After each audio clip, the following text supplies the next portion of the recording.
शुरुआत करेंगे चुनावी महासमर से जुड़ी खबरों से।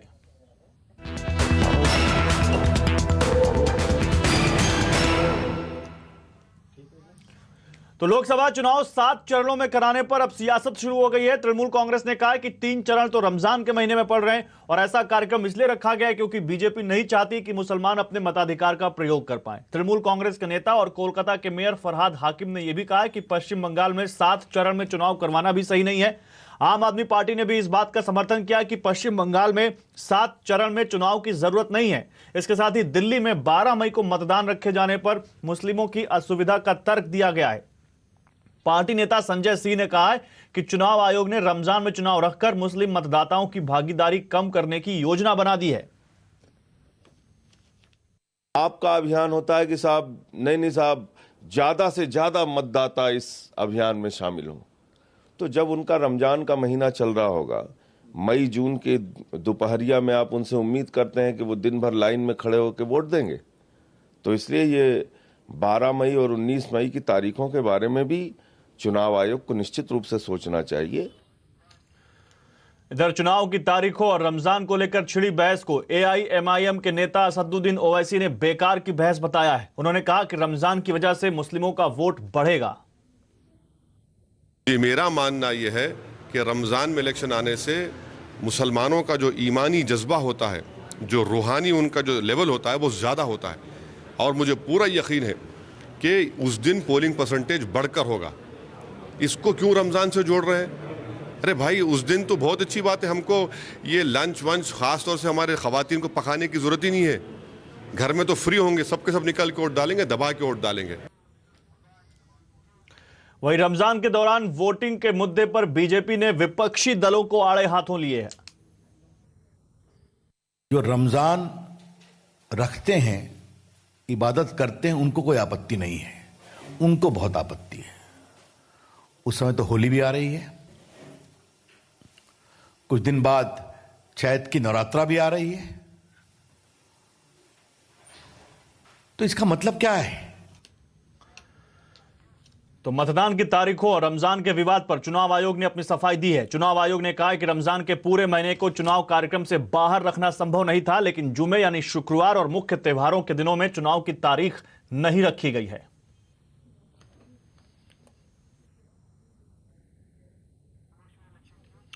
उधर लोकसभा चुनावों के साथ जम्मू कश्मीर विधानसभा चुनाव नहीं होंगे, इस पर नेशनल कॉन्फ्रेंस ने आपत्ति जाहिर की है। कल उमर अब्दुल्ला ने तारीखों के ऐलान के साथ ही इस पर विरोध जताते हुए कई ट्वीट किए थे। बाद में मायावती ने भी इस मामले पर सरकार की कश्मीर नीति की आलोचना की। मायावती ने ट्वीट किया है कि यह मोदी सरकार की कश्मीर नीति के फेल होने का नमूना है। वहीं नेशनल कॉन्फ्रेंस के नेता फारूक अब्दुल्ला ने कहा है कि जब राज्य में लोकसभा चुनाव हो सकते हैं तो विधानसभा चुनाव क्यों नहीं हो सकते। फारूक अब्दुल्ला ने चुनाव आयोग की निष्पक्षता पर ही सवाल खड़े किए।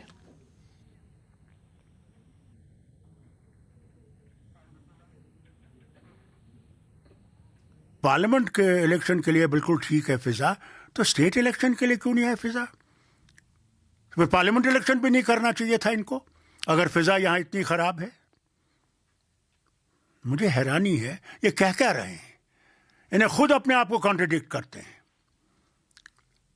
कि एक इलेक्शन कर सकते हैं, दूसरा नहीं करेंगे। मुझे अफसोस है कि हमारा इलेक्शन कमीशन अब गवर्नमेंट का इलेक्शन कमीशन बन गया है। उधर आज कांग्रेस अध्यक्ष राहुल गांधी ने दिल्ली में पार्टी के सभी बूथ प्रभारियों से बात की। इस कार्यक्रम का नाम था मेरा बूथ मेरा गौरव, लेकिन राहुल गांधी के भाषण प्रधानमंत्री नरेंद्र मोदी पर हमलों के नाम रहा। राहुल गांधी ने कहा कि प्रधानमंत्री मेक इन इंडिया की बात करते हैं, लेकिन उनकी शर्ट के पीछे मेड इन चाइना का टैग लगा है। उनके जूते के नीचे मेड इन चाइना लिखा है और वो जिस सेलफोन से सेल्फी लेते हैं उस पर भी मेड इन चाइना ही लिखा है। उधर नरेंद्र मोदी भाषण में कहते रहते हैं make in India, make in India, make in India. अगर आप उनकी शर्ट के पीछे देखोगे मेड इन चाइना लिखा हुआ है। जूते के नीचे देखो, मैं गारंटी देता हूं, जूते के नीचे देखो, उनके सेलफोन के पीछे देखो जिससे वो सेल्फी लेते मेड इन चाइना। उधर एनसीपी के अध्यक्ष शरद पवार लोकसभा का चुनाव नहीं लड़ेंगे। आज उन्होंने बाकायदा इसका ऐलान किया। शरद पवार का कहना है कि उनके परिवार से 2 लोग चुनाव लड़ ही रहे हैं, इसलिए उन्होंने चुनाव से दूर रहने का फैसला किया है। आपको बता दें कि इससे पहले पवार 14 बार लोकसभा का चुनाव लड़ चुके हैं। 2 सदस्य मेरे परिवार के चुनाव पंचित कर रहे। ऐसी परिस्थिति में हमारे सब परिवार के सदस्यों को लगा कि किसी ने तो रोकना चाहिए। मैंने सोचा कि मैं खुद 14 बार चुनकर आया हूँ, अभी कभी सोचना चाहिए। उधर जम्मू कश्मीर के पूर्व मुख्यमंत्री और नेशनल कॉन्फ्रेंस के वरिष्ठ नेता फारूक अब्दुल्ला ने कहा है कि मोदी सरकार ने सिर्फ चुनावी फायदे के लिए पाकिस्तान पर एयर स्ट्राइक करवाई और देश का नुकसान करवाया। टोटल इलेक्शन के लिए ये सर्जिकल स्ट्राइक जो की गई थी उसी के लिए थी। कोई मरा ही नहीं वहां पे, सवाल ही नहीं, बल्कि हमारा ही जहाज गिर गया। हमारे पता नहीं कितने करोड़ों के उस जहाज का नुकसान हो गया। शुक्र कीजिए पायलट बच गया और इज्जत से वापस आ गया। उधर लोकसभा चुनाव की तारीखों का ऐलान हो गया है। आज आवाज अड्डा में हम आपसे पूछ रहे हैं कि क्या चुनाव में एयर स्ट्राइक के आगे बाकी मुद्दे पीछे छूट जाएंगे। आप हमारे ट्विटर हैंडल CNBC_आवाज पर जाकर अपनी राय दे सकते हैं।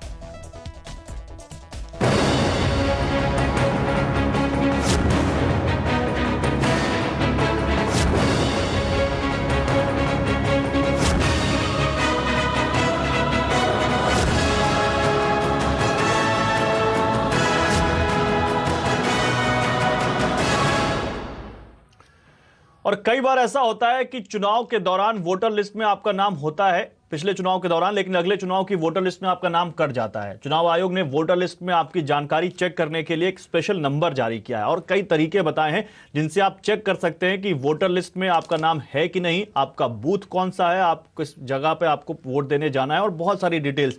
तो कैसे आप ये सारी डिटेल्स चेक कर सकते हैं, इस पर मैंने एक रिपोर्ट तैयार की है, वो रिपोर्ट देखिए आप। जी बिल्कुल, चुनाव की तारीखों के ऐलान के साथ ही महासमर का शंखनाद हो चुका है और इस बीच वोटर की सहूलियत के लिए चुनाव आयोग ने कुछ अच्छे इंतजाम किए हैं। 1950 ये एक वोटर हेल्पलाइन नंबर जारी किया गया है जिस पर आप अपना EPIC नंबर SMS करके डिटेल्स हासिल कर सकते हैं। EPIC नंबर यानी जो आपके वोटर आई कार्ड पर एक नंबर होता है वो EPIC नंबर। उस पर जब आप SMS भेजेंगे तो फिर आपको अपने नाम, पता और बूथ की जानकारी मिल जाएगी SMS के जरिए, जिससे आपको पता चल जाएगा कि आपको कहां वोट डालने जाना है। 1950 पर कॉल भी की जा सकती है, कॉल करने की सुविधा भी है 1950 पर, और आप इस पर अपने जिले का आपको कोड बताना होगा और उसके बाद आप अपना सुझाव कुछ देना चाहते हैं, कोई फीडबैक देना चाहते हैं, कोई शिकायत दर्ज कराना चाहते हैं, वो आप यहां पर कर सकते हैं। इसके बाद www.nvsp.in ये एक और पोर्टल है जहां पर आप अपने वोटर लिस्ट की सारी जानकारी, अपने वोट की जानकारी हासिल कर सकते हैं। और अगर आपका वोटर लिस्ट में नाम नहीं है तो आप वोटर लिस्ट में नाम दर्ज भी करा सकते हैं, लेकिन जल्दी कीजिए, ज्यादा दिन आपको नहीं मिलेंगे अब। और इसके अलावा वोटर हेल्पलाइन ऐप भी है गूगल प्ले स्टोर पर, जिसको आप अपने मोबाइल में डाउनलोड करके उस पर भी बहुत सारी जानकारी अपने वोट के बारे में, अपनी कॉन्स्टिट्यूएंसी के बारे में, अपने बूथ के बारे में हासिल कर सकते हैं, अपने वोटर आई कार्ड के बारे में हासिल कर सकते हैं। तो कोशिश करिए कि जल्दी से जल्दी, अगर आपका सब कुछ सॉर्टेड है, वोटर लिस्ट में आपका नाम है, तब तो बहुत अच्छी बात है, अपने मताधिकार का इस्तेमाल कीजिए, और नहीं है तो इन सब चीजों की मदद लीजिए, अपने वोट को यूज करिए और लोकतंत्र के इस महापर्व में जरूर हिस्सा लीजिए। तो जैसा कि आपको हम लगातार बता रहे हैं कि लोकसभा चुनाव के चलते आदर्श आचार संहिता लागू हो चुकी है और इसके बाद छोटे कारोबारियों के लिए राहत पैकेज हो या फिर ज्वेलर्स के लिए गोल्ड पॉलिसी, अब इनके लिए नई सरकार का इंतजार करना होगा। आचार संहिता लागू होते ही अब कई अहम फैसले अटक गए हैं। आइए डालते एक नजर ऐसे तमाम नीतिगत फैसलों पर जो अब अगली सरकार के मोहताज हो गए हैं।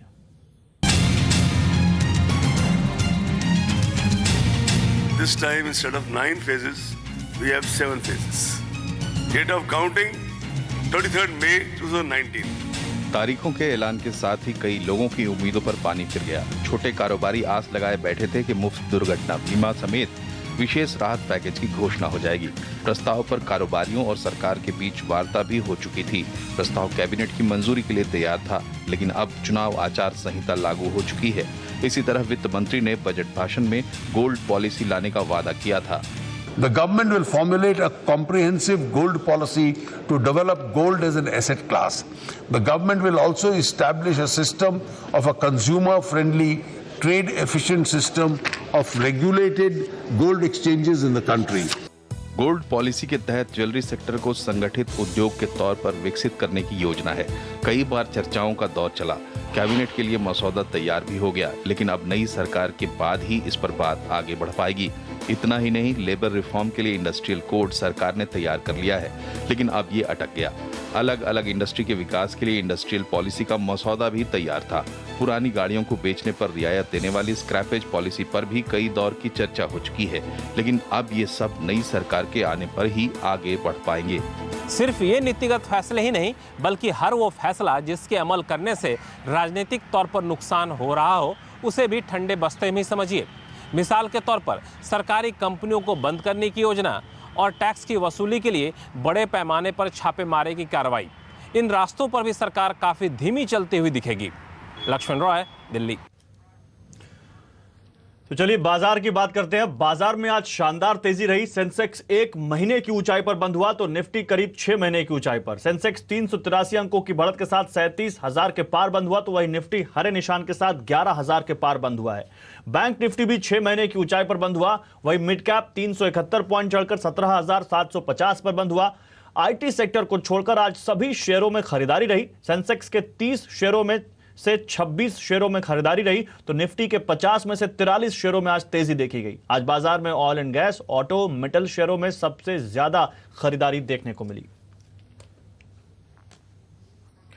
और बाजार के दिग्गज जानकार उदयन मुखर्जी ने कहा है कि पिछले कुछ दिनों से एफआईआईज और एचएनआईज का निवेश बढ़ा है, जिसके चलते बाजार की रैली आगे भी बरकरार रहने की उम्मीद है।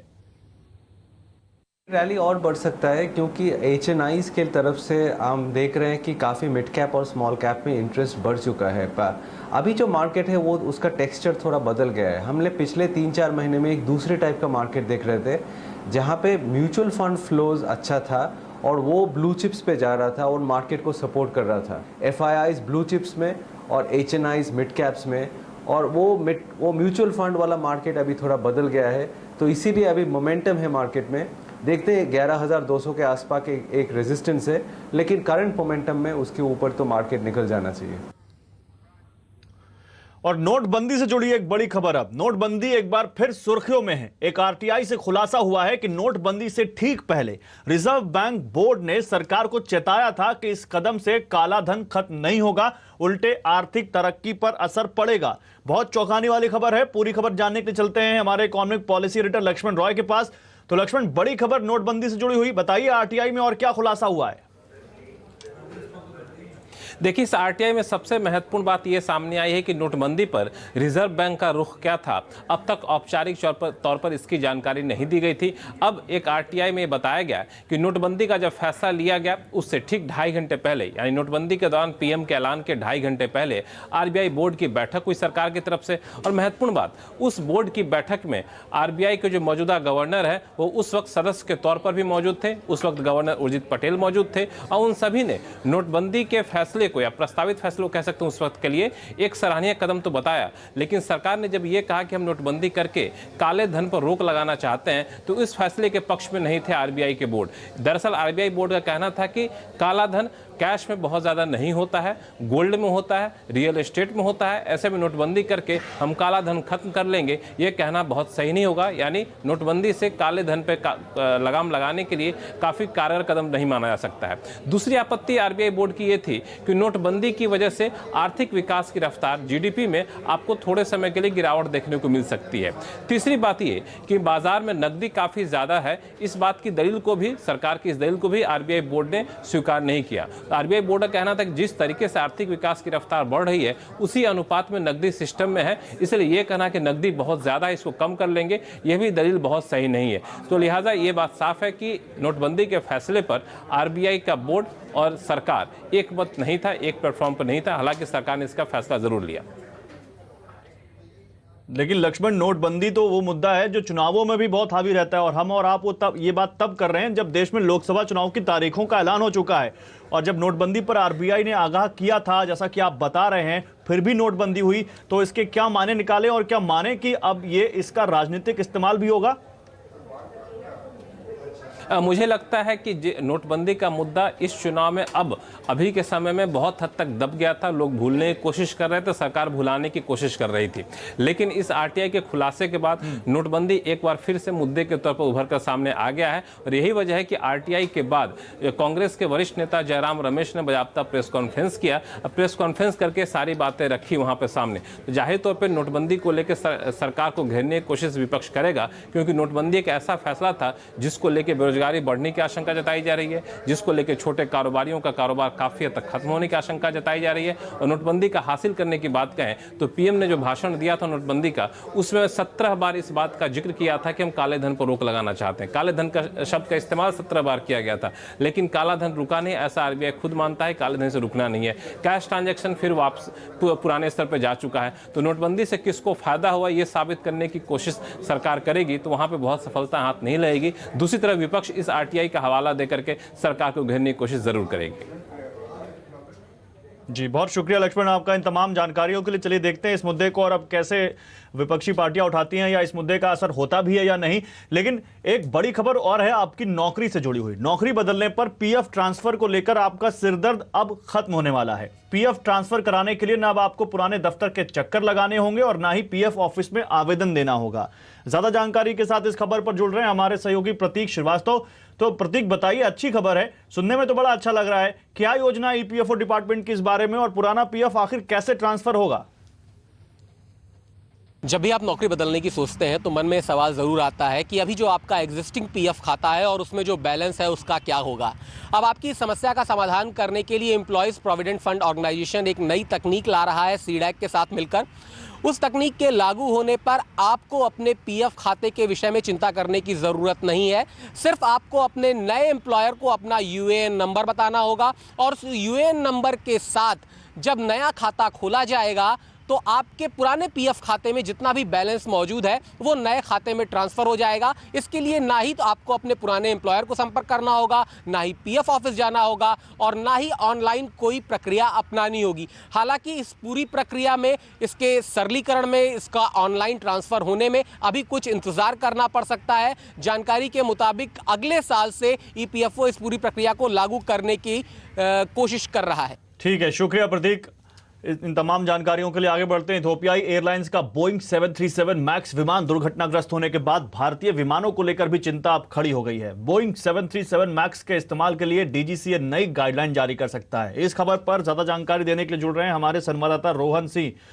तो रोहन बताइए, बोइंग 737 मैक्स विमान डीजीसीए के लिए इस दुर्घटना के बाद कितनी बड़ी चिंता बनकर उभरा है और डीजीसीए इस बारे में क्या सोच रहा है? जो डीजीसीए सबसे पहले तो सेफ्टी असेसमेंट करेगी बोइंग 737 का, और उसके बाद एडिशनल सेफ्टी जो गाइडलाइंस हैं वो जारी करेगी कल सुबह तक। दरअसल इससे पहले जब क्रैश हुआ था लॉयंस एयर का एयरक्राफ्ट, उसके बाद भी डीजीसीए ने इस तरह का एक असेसमेंट किया था और उसमें ये पाया था कि जो विमान है उसमें किसी तरह की खराबी नहीं है, उसमें तरह की कमी नहीं है, लेकिन एडिशनल सुरक्षा प्रोटोकॉल की ज़रूरत है। किसी भी इमरजेंसी की स्थिति में किस तरह से पायलट रिस्पॉन्ड करते हैं उसके लिए नए स्टैंडर्ड ऑपरेटिंग प्रोसीजर की ज़रूरत है। तो अब जो नए गाइडलाइंस आएंगे उसमें उन प्रोसीजर्स के अलावा भी नए दिशा निर्देश होंगे पायलट्स के लिए और विमान को ऑपरेट करने के लिए, क्योंकि भारत में दो बड़े एयरलाइंस जो हैं वो उनके पास, उनकी फ्लीट में ये विमान है, स्पाइस जेट और जेट। और स्पाइस जेट के फिलहाल 13 ऐसे विमान हैं जो कि हवा में उड़ भी रहे हैं 737 मैक्स। हालांकि जो जेट के विमान हैं फिलहाल वो ऑल राउंडेड हैं, लेकिन अगले कुछ सालों में 200 से ज़्यादा दोनों ही एयरलाइंस ने ऑर्डर किए हुए हैं इस विमान को लेकर, खासतौर पर इसलिए भी क्योंकि काफ़ी एफिशिएंट है और जो मेंटेनेंस है उसकी कम लगती है, इसलिए एयरलाइंस की ये एयरलाइंस में काफ़ी बेस्ट सेलर रहा है। लेकिन अब जिस तरीके से एक के बाद एक दो बड़ी घटनाएं हुई हैं, उसके बाद डीजीसीए को लगता है कि एक नए तरीके से, नए सिरे से सेफ्टी असेसमेंट की ज़रूरत है और कल तक हम उम्मीद करते हैं कि ये गाइडलाइन जारी हो जाएंगे, क्योंकि इससे पहले चीन, इंडोनेशिया और इथियोपियन एयरलाइंस ने अपने फ्लीट्स के जो बोइंग 737 मैक्स है उसको ग्राउंड किया हुआ है। तो अब भारत में भी इसको लेकर सख्त कदम उठाने की बात हो रही है। ठीक है रोहन, शुक्रिया आपका। आगे बढ़ते हैं। जम्मू कश्मीर में सुरक्षा कर्मियों को एक बड़ी कामयाबी हाथ लगी है। सेना ने पुलवामा हमले के मास्टरमाइंड को मार गिराया है। सेना ने त्राल में जैश के 3 आतंकवादियों को ढेर कर दिया। जिन आतंकवादियों को मार गिराया गया है उसमें एक मुदस्सिर अहमद और दूसरे की खालिद के रूप में पहचान हुई है। पुलवामा हमले की साजिश में मुदस्सिर अहमद का हाथ था। सेना ने सीआरपीएफ और जम्मू कश्मीर पुलिस के साथ मिलकर साझा प्रेस कॉन्फ्रेंस में इसकी जानकारी दी है। सेना ने बताया कि पिछले 21 दिनों में 18 आतंकवादियों को मार गिराया गया है। Today we have eliminated Mudassir of Mandura village, Tral, a local terrorist. Along with him, the search is still going on, and ascertaining the bodies and the identity of the other terrorists is still going on. However, the initial input suggests there was also a terrorist who has been eliminated by a codenamed Khalid of Pakistan, JEM. As I was telling you, out of the 18 terrorists killed so far, 8 are Pakistanis and 10 are the local terrorists. उधर पंचकुला की NIA court में आज समझौता express train धमाका मामले में फैसला टल गया है। अब मामले में 14 मार्च को फैसला आएगा। दरअसल एक वकील ने इस मामले में याचिका दायर कर दावा किया है कि एक पाकिस्तानी नागरिक सबूत देना चाहता है। इसी वजह से आज फैसला सुरक्षित रख लिया गया। इससे पहले आज मामले के मुख्य आरोपी असीमानंद की कोर्ट में पेशी हुई। बता दें कि 18 फरवरी 2007 में भारत पाकिस्तान के बीच चलने वाली समझौता एक्सप्रेस में धमाका हुआ था। इस धमाके में 68 लोगों की जान चली गई थी, जिसमें ज्यादातर पाकिस्तानी थे। अब इस फैग एंड पे इसको केस को डिरेल करने के लिए अल्टीरियर मोटिव के लिए आप एप्लीकेशन लगा रहे हैं। उन्होंने रिक्वेस्ट की रिप्लाई दे लें दूसरी पार्टी से। अब रिप्लाई के लिए लगी है whether this application is to be decided और not, is to be allowed और नॉट। ये एप्लीकेशन की संभावना है इसको खारिज कर दिया जाएगा और अगली पेशी पे फिर 14 के बाद नई पेशी दी जाएगी जिसमें वर्डिक्ट सुनाया जाएगा। उधर राष्ट्रपति रामनाथ कोविंद ने आज साल 2019 के लिए पद्म भूषण और पद्मश्री पुरस्कार प्रदान किए। इनमें दक्षिण भारत के सुपरस्टार मोहनलाल के अलावा अभिनेता और डांसर प्रभुदेवा, शंकर महादेवन, दिवंगत पत्रकार कुलदीप नैयर और उद्योगपति जॉन चैम्बर्स शामिल हैं। कुलदीप नैयर को यह सम्मान मरणोपरांत दिया गया है। उनकी पत्नी भारती नैयर ने यह पुरस्कार लिया। इनके अलावा कई राजनीतिक, खेल और कला जगत से जुड़ी हस्तियों को भी पद्मश्री से सम्मानित किया गया। इस साल कुल 112 हस्तियों को पद्म सम्मान देने की घोषणा हुई थी, जिसमें आज 47 को यह सम्मान दिया गया। बाकी बची हस्तियों को 16 मार्च को सम्मानित किया जाएगा। पद्मश्री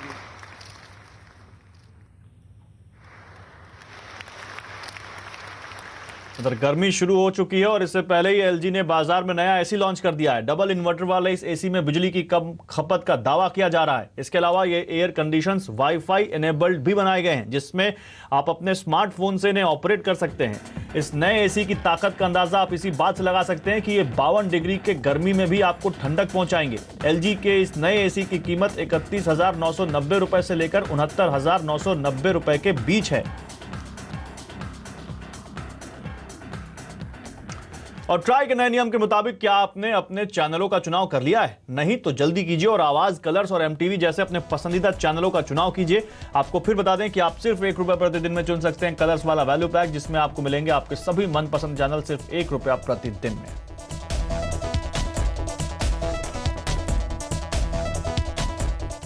तो बुलेटिन में इतना ही, लेकिन खबरों पर लगातार अपडेट के लिए CNBC आवाज से जुड़े रहिए ट्विटर, फेसबुक और यूट्यूब के जरिए। नमस्कार।